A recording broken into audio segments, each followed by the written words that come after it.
गौतम बुद्ध के जीवन की एक रोचक कहानी जो आपके कई सवालों का जवाब दे देगी।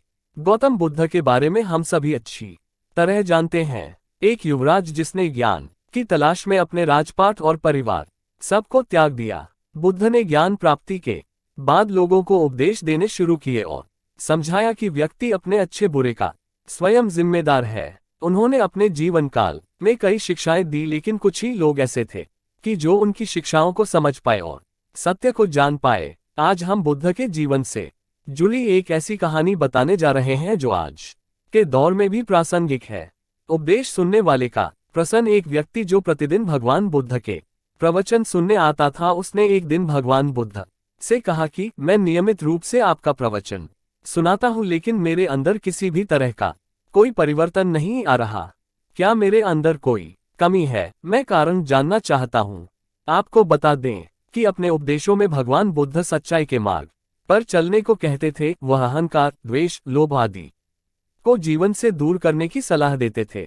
खैर, उस व्यक्ति की बात को सुनकर बुद्ध भगवान को किसी भी तरह का आश्चर्य नहीं हुआ, क्योंकि सभा में बैठे बहुत से लोगों की स्थिति वैसी ही थी। इसलिए उन्होंने जवाब देते हुए उस व्यक्ति से पूछा, आप कहाँ रहते हैं? व्यक्ति ने जवाब दिया कि मैं श्रावस्ती का रहने वाला हूँ, मार्ग पर चलकर ही मिलेगी मंजिल। पहले सवाल का उत्तर मिलने के बाद भगवान ने फिर पूछा, तुम अपने गांव कैसे पहुंचते हो?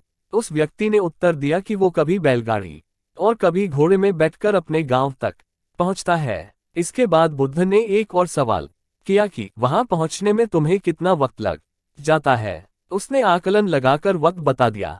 इसके बाद गौतम बुद्ध ने सवाल किया कि क्या अभी यहाँ बैठे हुए तुम अपने घर श्रावस्ती पहुंच सकते हो? वह व्यक्ति थोड़ा अचंभित हुआ और उसने जवाब देते हुए कहा कि यहाँ बैठे मैं कैसे अपने घर पहुंच सकता हूँ? घर पहुंचने के लिए तो मेरे को चलना पड़ेगा और फिर वाहन में बैठकर ही मैं घर तक पहुंच सकता हूँ। उस व्यक्ति की बात पर जवाब देते हुए बुद्ध बोले कि तुम सही कहते हो, चलकर ही मंजिल तक पहुंचा जा सकता है।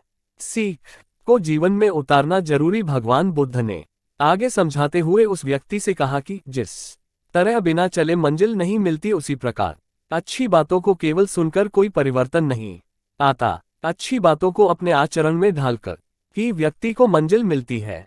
इसके बाद वह व्यक्ति अपनी भूल को समझ गया और उसने बुद्ध के बताए मार्ग पर चलने का फैसला किया। क्या कहती है कहानी? बुद्ध के जीवन के इस छोटे से वाकये से हमें बहुत कुछ सीखने को मिलता है। ऐसा नहीं है कि आज के दौर में उनकी शिक्षाओं के बारे में कोई जानता न हो, और ना ही ऐसा है कि आज के समय में ऐसे लोग न हो जो सही मार्ग पर चलने के उपदेश देते हैं।